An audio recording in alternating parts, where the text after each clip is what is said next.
How long have you been here in Chattanooga? 6 years. I just never believed that I'd come back to my own country here and find myself still fighting for freedom. Like most places, Chattanooga is a city that wants you to think that it's a special place with a bunch of unique things to offer to, create an unforgettable experience of visiting the city. But in this video, I'm going to be showing you the side of Chattanooga that they don't want you to know about. Did you know as many as 785 people are homeless on any given night in Hamilton County, including 44 kids and 50 veterans? Did you know that the poverty rate is 18%, which is well above the national average rate? While it's true that Chattanooga has a lot of great things to offer tourists, things like hang gliding off of Lookout Mountain, views off of Lookout Mountain, there's even an incline that can take you up Lookout Mountain so you don't have to drive up Lookout Mountain, even though it was closed when I was visiting Lookout Mountain. But look, if you're going to mention that the incline is closed in a video for future Chattanooga video makers on YouTube or TikTok, the incline is actually closed for some maintenance and it's going to be closed for about 18 months. You better make sure that you mention that it was damaged by a fire, or else someone named Christy Wells, who I'm guessing is from Chattanooga, will find you and will come after you, even though she was a little bit vague on the details. She forgot to explain that it was a rock slide that started the fire. So, if you're going to hello me, make sure you do so with all of the correct details. Anything less is completely unacceptable for my Emmy Award-winning journalism on this channel. You're living in a world of the make-believe, Chris. You want to know the truth. So anyway, there's more to go do and see than what's over by Lookout Mountain, because downtown is highlighted by a state-of-the-art aquarium. You can also go on riverboat tours along the Tennessee River, among plenty of other things to check out and do. So that's all good and dandy. However, like with most cities in this country, except if you're Chicago or Detroit, the problems within will often go undiscussed, especially with cities like Chattanooga who don't get much airtime on the national stage. So they want to make sure that every second counts, and they want to have all the chatter be about Lookout Mountain or how the city is the first national park city in the country, or something to do with the Chattanooga choo-choo. But the truth is, Chattanooga is not without its swept under the rug issues, like homelessness.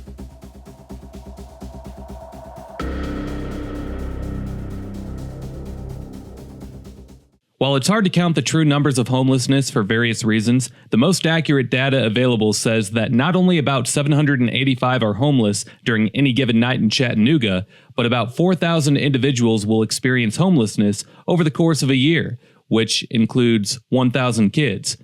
Chattanooga might not be home to some of the highest numbers of homelessness in the country, but it is a larger problem here than most people might think. In fact, upon doing some research, I found that on page 19 on the 2023 Annual Homeless Assessment Report, it says that nationwide, the highest rates of unsheltered homelessness across the whole country were in largely rural COCs. COCs with the highest rates of unsheltered homelessness were Jackson, Tennessee at 91%, the rural areas to the north and west of Lake Okeechobee in Florida at 88%, and Chattanooga, Tennessee is in third place at 85%.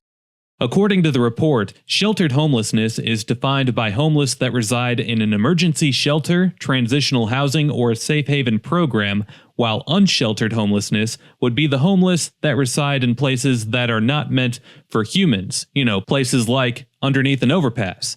So when a city has such a high unsheltered homelessness rate, such as Chattanooga, it makes it look like the city is not doing much to address the problem.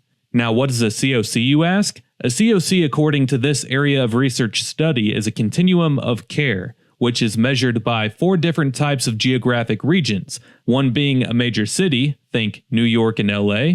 The second category is labeled as other largely urban, think Fayetteville, North Carolina. The third category would be largely suburban, so think any suburban county outside of a large primary city. And the fourth category is largely rural, which includes metro areas like Chattanooga, where the region included in the COC is mostly rural. And I, probably like you, am not sure how Chattanooga is considered to be a largely rural COC, while places like Fayetteville, North Carolina are in the other largely urban category. But hey, if you care enough, maybe you can email the U.S. Department of Housing and Urban Development for further explanation.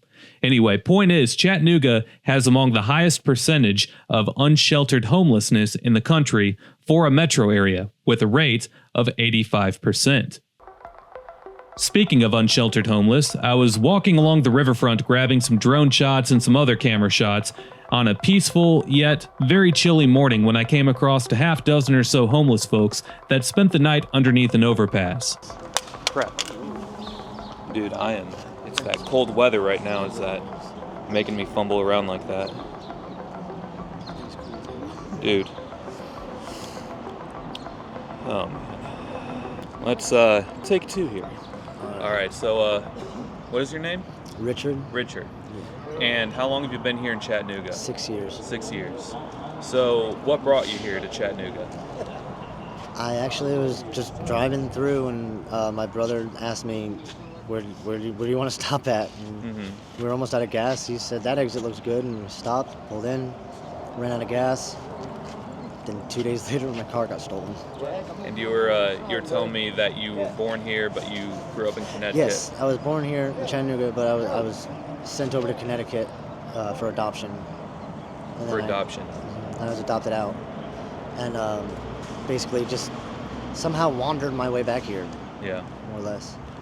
And so you stay here with your husband, and you take care of him. You help take care of him. Yes, on his home health care. And so you actually lost your legs from being out here in the cold with frostbites. Yeah, frostbite, and it got infected, turned into gangrene, cellulitis, all three in one, and it damn near killed me, man, and not just once, twice, those legs, and the hospitals here put me out on the streets without a plan, anywhere to go. I couldn't, no, nothing. He's the one that came and had to wheel me out. I didn't have no taxi to give me a ride nowhere. I put him on the city bus. I even asked them, we were lacking 30 cents per change for both of us to be able to get on. And I asked them if they could 30 cents. Yeah. I don't like asking anybody for nothing, but this is for a better and bigger cause. Absolutely. And then not to mention, truth be told, you're actually supposed to get a veteran's discount and a hometown discount. I do not receive Veterans none of discount. that. Yes. So you served in the military? Yes, I did. I did a 6, and an 8, 3 tours. Okay. And, I put in my 20 years, and I'm back, and it's a damn wonder I made it back, but I'm here. And I just never believed that I'd come back to my own country here and find myself still fighting for freedom. And so you were telling me earlier you feel like the country could be putting a lot of the resources that they give towards other countries. They definitely could. All the money that they claim was in deficit to this country and everything, man, let me tell you something. We make our own money, first of all. How the hell are we going to be in a deficit? We're one of the richest countries in the world. Yeah. Absolutely. I believe by far that is a blindsided tactic towards the United States of America, period, and all of its people. What's lacking in this country is the people have failed to stand up together. I don't care what race you're from and all the prejudice and all the stuff that they've been fighting each other over. They need to get over that and come back together as we, the people, united we stand. Because it's not about the president. It is about the people.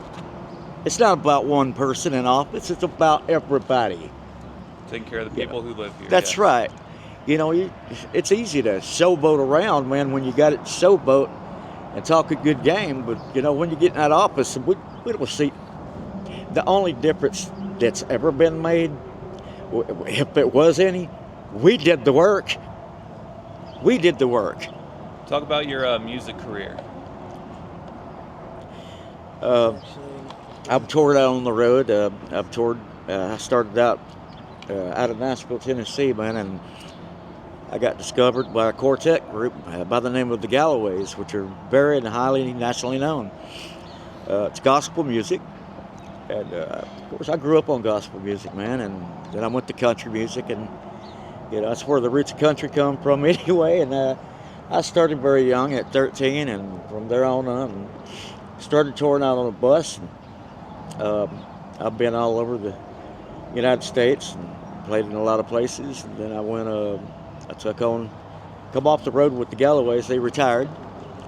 And then I went independent solo artist and went to Florida, and I got under a 1-year contract with a big-time producer, and he also managed me, and that went quite well. I made CMT there for a little bit, country music television. Nice.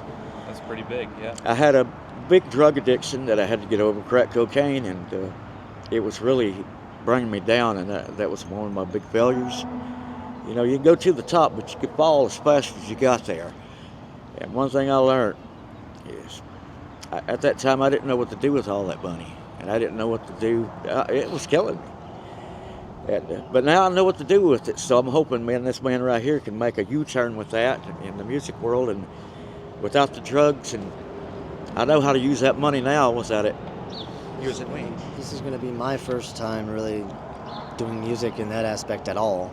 Yeah. I've been singing my entire life, though. Okay. I do a lot of country music is my main music thing, but we've got over 54 original songs. And then, I do about 100 covers alone. He does about 100 covers alone. I mean, I really don't know how to explain it. It's just kind of one of those things where you got to hear it to understand it and to believe it. Gotcha. So I'm actually about to head on over to the Walgreens, which is right across the river here. Gonna go get some blankets and get them to these guys. Hold on, fix that mic. There we go. Because it is pretty cold. Right now it's maybe 38 degrees. Pretty chilly. It gets really cold here overnight still, even in April in Chattanooga. So that's what I'm about to do.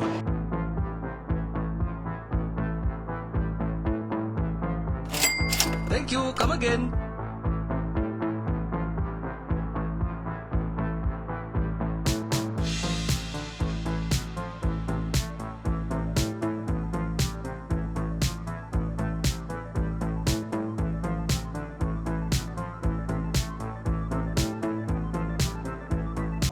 Oh no, where did our friends go? I told them I was going to be right back.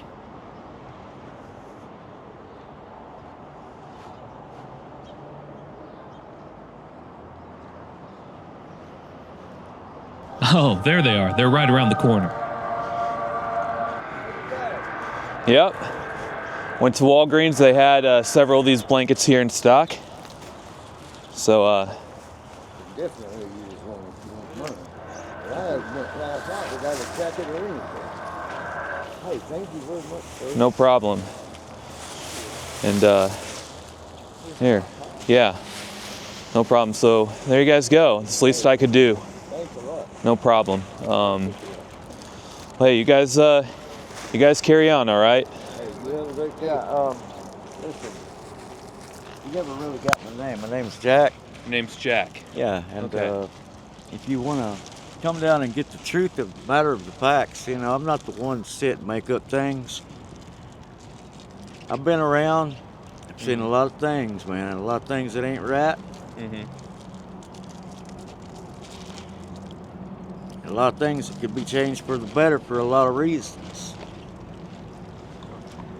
A lot of people give excuses for not changing things because they don't want to. And that's the problem right there.